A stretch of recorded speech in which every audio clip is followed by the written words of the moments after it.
How to log in to Brainly account. So if you want to log in to Brainly account, then first of all you need to open up a browser, any browser that you're comfortable with. And I'm here with Chrome browser. Simply go for the search bar and search for Brainly.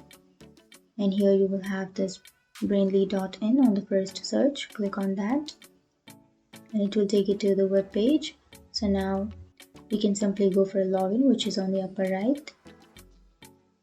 And now you can sign in with your Google account, or you can also use your username or your email address.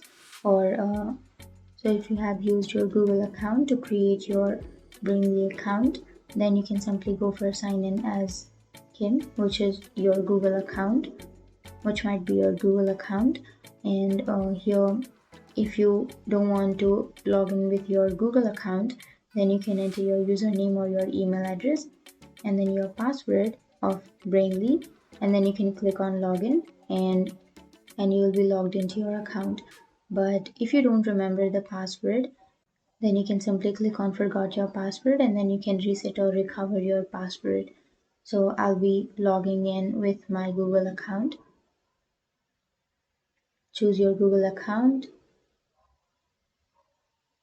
and that's it. That's how you log in Brainly with your Google account. And if you have any questions, feel free to comment below. Thanks for watching.